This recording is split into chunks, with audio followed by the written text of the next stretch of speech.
മക്കളെ, നിനക്ക് വിശക്കുന്നുണ്ടോ? കഴിക്കാൻ എന്തെങ്കിലും പോയി മേടിച്ചോണ്ട് വരട്ടാ? ഒന്നും വേണ്ട മാവ. മോനെ, ഞാൻ അവരെ കണ്ടിരുന്നേ, ആ രഘുവിനെയും ജീവനെയും. അവര് ജയിച്ച് തന്നെ നിക്കട്ടെ, ഇല്ലയോടാ? ഇനി ഒരു 15 മിനിറ്റ് കഴിയുമ്പോൾ ഈ ടാബ്ലറ്റ് ഒന്ന് കൊടുക്കണം. ശരി. ഓ,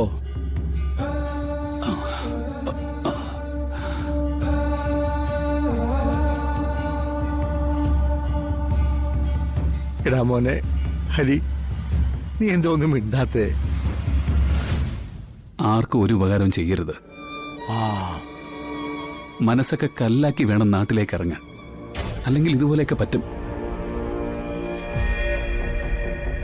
മോളെയും ചേർത്ത് പിടിച്ച് കരഞ്ഞുകൊണ്ട് നടക്കുന്ന ഒരു അമ്മയെ കണ്ടപ്പോ അവരെ ഒന്ന് വീട്ടിലെത്തിക്കാൻ നോക്കിയതാ.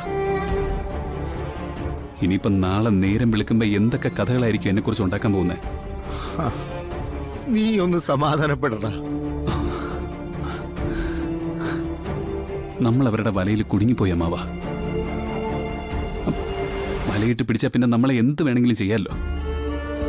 വെട്ടിമുറിക്കാം, കീറി പൊളിക്കാം. പിന്നെ നിത്യമോള് എന്റെ കൂടെ വരായിരുന്നതാ, പക്ഷേ അവൻ തടഞ്ഞു. നന്നായി.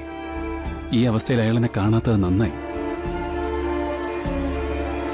അല്ല മോനെ, നിനക്ക് കുറെ പത്രക്കാരെയൊക്കെ പരിചയമില്ലേ? ആരെങ്കിലും വിളിച്ചേ അവരെ കൊണ്ട് ഈ വാർത്തകളൊക്കെ ഈ പത്രത്തിലേക്ക് കൊടുത്ത് അതങ്ങനെ. അമ്മാവൻ എന്തൊക്കെയാ ഈ പറയുന്നേ? ഇത്രയും പ്ലാനിങ്ങോടെ അവരെന്നെ അവിടെ കൊണ്ടുപോയിട്ടുണ്ടെങ്കിൽ അവരുടെ കൂടെ നടക്കാൻ തുടങ്ങിയപ്പോഴേ എനിക്കെതിരെയുള്ള പ്രചരണങ്ങളൊക്കെ തുടങ്ങിക്കാണും. കണ്ടിട്ടില്ലേ ഈ സ്ത്രീകളോട് അപമര്യാദയായിട്ട് പെരുമാറുന്നവർക്ക് നമ്മുടെ സമൂഹം കൊടുക്കുന്ന ശിക്ഷ? ഇനിയിപ്പോ അതിന്റെ നടുവിലാ ഞാൻ നിൽക്കാൻ പോകുന്നത്.